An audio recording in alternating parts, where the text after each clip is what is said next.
Al Falah গ্রুপের chairman জোয়াদ Ahmed সিদ্দিকীর 13 দিনের ED হেফাজত। তল্লাশিতে মিলেছে একাধিক গুরুত্বপূর্ণ তথ্য। চেয়ারম্যান জোয়াদ আহমেদ সিদ্দিকীর বিরুদ্ধে কঠোর ব্যবস্থা। দিল্লি বিস্ফোরণ কাণ্ডের নাম জড়ায় এই আলফালা বিশ্ববিদ্যালয়ের। এবার তল্লাশিতে একাধিক গুরুত্বপূর্ণ তথ্য পাওয়া গিয়েছে এবং যে কারণে চেয়ারম্যান জোয়াদ আহমেদ সিদ্দিকীর বিরুদ্ধে কড়া ব্যবস্থা নেওয়া হয়েছে। চেয়ারম্যান জোয়াদ আহমেদ সিদ্দিকীর বিরুদ্ধে কঠোর ব্যবস্থা, একাধিক তথ্য খুঁজে পেয়েছে তদন্তকারীরা। তল্লাশিতে গুরুত্বপূর্ণ তথ্য উঠে এসেছে। আলফালা গ্রুপের চেয়ারম্যান জোয়াদ আহমেদ সিদ্দিকীর 13 দিনের ইডি হেফাজত। তল্লাশিতে একাধিক গুরুত্বপূর্ণ তথ্য পাওয়া গিয়েছে। চেয়ারম্যান জোয়াদ আহমেদ সিদ্দিকীর বিরুদ্ধে এবার কঠোর ব্যবস্থা। দিল্লি বিস্ফোরণ কাণ্ডের নাম জড়ায় এই আলফালা বিশ্ববিদ্যালয়ের এবং এবার আলফালা গ্রুপের চেয়ারম্যানের বিরুদ্ধে কঠোর ব্যবস্থা। চেয়ারম্যান জোয়াদ আহমেদ সিদ্দিকীর বিরুদ্ধে কঠোর ব্যবস্থা, কারণ তল্লাশিতে একাধিক গুরুত্বপূর্ণ তথ্য উঠে এসেছে। 13 দিনের ইডি হেফাজতে রয়েছেন এবং তল্লাশিতে একাধিক গুরুত্বপূর্ণ তথ্য মিলেছে। চেয়ারম্যান জোয়াদ আহমেদ সিদ্দিকীর বিরুদ্ধে এবার কঠোর ব্যবস্থা। আমাদের সঙ্গে টেলিফোন লাইনে রয়েছে প্রতিনিধি রিয়া মাঝি। রিয়া, কি জানা যাচ্ছে এখনো পর্যন্ত?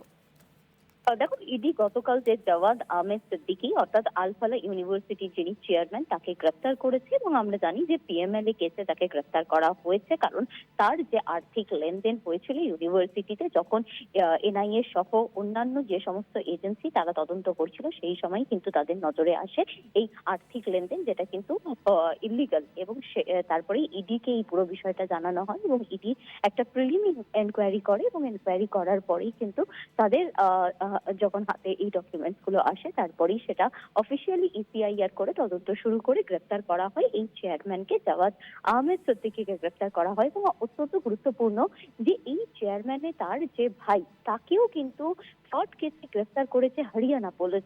এবং অত্যন্ত গুরুত্বপূর্ণ, যদিও দুটো কেস সম্পূর্ণ আলাদা হলেও কিন্তু এনআইএ বা পুলিশের তরফ থেকে বা ইডির তরফ থেকে কিন্তু দুটো দিকই খতিয়ে দেখা হচ্ছে, কারণ যেহেতু তারা দুই ভাই এবং দুজনেরই কিন্তু এই ফ্রড রিলেটেড বিষয় রয়েছে।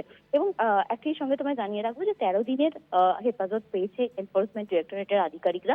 এই জাওয়াদ আহমেদ সিদ্দিকীর 13 দিনের হেফাজত দিয়েছে কোর্ট এবং এই 13 দিনে তাকে লাগাতার জেরা করা হবে এবং সেই জেরা করার পরে কিন্তু মূলত যেটা এনফোর্সমেন্ট ডিরেক্টরেটের আধিকারিকরা মনে করছে যে ফান্ড এসেছে এই আলফালা ইউনিভার্সিটিতে, তার একটি অংশ বা অনেকটা অংশই সেটা এই টেররিস্টদের কাজে লাগানো হয়েছে। এবং সেই কারণের জন্য আলফালা ইউনিভার্সিটিকে শুধুমাত্র একটা ইউনিভার্সিটি রূপ দেখিয়ে তার পিছনে একটা টেররিস্টের চক্র চলতো এবং সেই ইউনিভার্সিটির একটি নাম দেখিয়ে টাকা তোলা হতো এবং সম্ভবত পাকিস্তান থেকেও ফান্ডিং হয়েছে বলে অনুমান করছে। সেই সমস্ত দিক থেকে দেখার জন্যই কিন্তু তাকে নিজেদের হেফাজতে নিয়েছিল চেয়ারম্যানকে বলে এমনটি ইডি সূত্রে জানা যাচ্ছে। ধন্যবাদ জানাবো রিয়া।